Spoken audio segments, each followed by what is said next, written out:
welcome to this week's Construction Bulletin on Africa, brought to you by Construction Review, Africa's leading construction journal. In this week's news, $300 million for Victoria Falls theme park, $42 million power transmission project underway, construction starts on $1.4 billion 600 megawatts Karuma Dam, Addis Ababa Light Railway nears completion, South Sudan's tallest skyscraper in the offing, Tanzania's National Housing Corporation to invest $7.4 million in housing, and finally, Nigeria approves $768 million for roads. Welcome, I'm Yvonne Andiva. We begin this week's bulletin in Zimbabwe, where the Zimbabwean government is planning to set up a $300 million theme park in Victoria Falls to exploit full potential of the resort town. Tourism Minister Walter Mzembe said that the government had acquired land to construct the park he described as the Disneyland in Africa. The Victoria Falls Park will house, among others, shopping malls, banks, and exhibition and entertainment facilities such as casinos. Speaking during the United Nations World Tourism Organization General Assembly co-hosted by Zambia and Zimbabwe, Mzembe said they have reserved 1,200 hectares of land near the Victoria Falls International Airport to construct hotels and convention centers.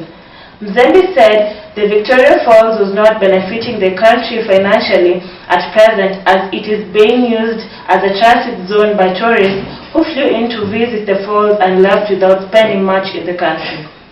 With Victoria Falls declared a cyber city, the government is also planning to expand the town's airport to provide easy access to larger aircraft. Zimbabwe's tourism sector earned $300 million revenue last year. And over to Kenya. The Kenya Electricity Transmission Company has awarded Spain-based International Sustainable Energy Company, Abengoa, a contract for the construction of a 132-kilometer electricity transmission line between Kenya and Uganda.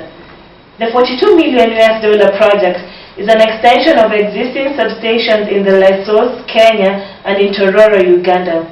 The African Development Bank is funding the entire project. The project forms part of the interconnection of electric grids of the Nile Equatorial Lakes countries project, which is being developed in Africa and involves the construction of about 769 kilometers of transmission line in Kenya, Rwanda, Burundi, Uganda, and the Democratic Republic of Congo. Abengoa's 132-kilometer section of the larger project is scheduled to be completed within 18 months and shall be handed over to KETRACO in November 2014. And over to Uganda. The country's president, Yoweri Museveni, has launched the construction of a new dam on the White Nile. The Karuma Hydropower Dam will cost $1.4 billion and will be constructed by the Chinese company Sinohydro Corporation. The dam is expected to produce 600 megawatts for Uganda's national grid. Speaking on the occasion, President Museveni praised the Chinese for having the technical expertise and money to fund infrastructural projects. He also said the finance was provided on favorable terms. President Museveni also praised the Chinese for focusing on primary sectors of the economy, such as infrastructure, instead of focusing on secondary sectors of national life. Uganda demand for electricity is currently increasing by 15% annually, according to the Uganda Electricity Transmission Company. And over to South Sudan.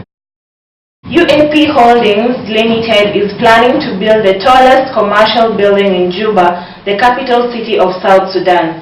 The 12-story Equatorial Tower will reportedly be South Sudan's first modern service building, offering amenities such as air conditioning, internet, 3 high-speed elevators, water, electricity, and sewage disposal. The development, which will adopt green building standards, will be undertaken by UAP's newly created South Sudan Property Company, UAP Properties Limited, at a cost of $16.9 million. UAP has secured $5 million from the International Finance Corporation of the World Bank to finance the project. UAP Group Chairman Joe Wanjui said Equatorial Tower is a strong commitment by the UAP Group and its partners, Central Equatorial Investment Company, with a 30% shareholding to the development of infrastructure in South Sudan. And now in Ethiopia, Addis Ababa is busy constructing roads and light railway to increase the coverage of the city's infrastructure up to 25%. With funding from Chinese banks, Ethiopia is building a light railway network in its capital, Addis Ababa. Once complete, the network will cover almost 70 kilometers across the city, over which some estimated 60,000 passengers will move every hour.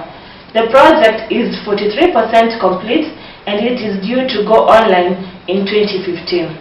Currently, Addis Ababa's roads coverage stands at 15% as for figures from the city administration. The light railway is expected to come to an end at the end of 2014.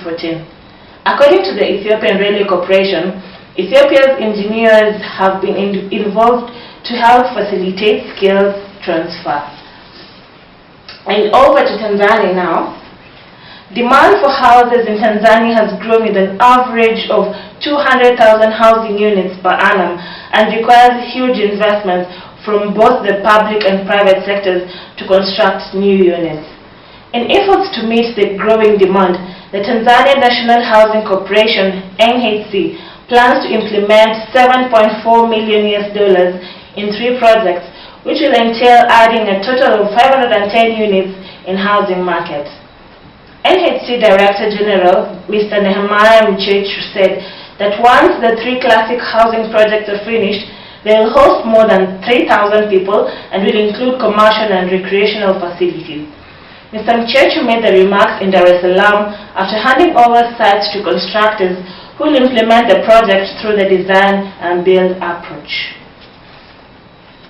And now, finally, in Nigeria, the Executive Council of the Federation, FEC, has approved contracts worth $768 million for the construction and rehabilitation of road networks across the country.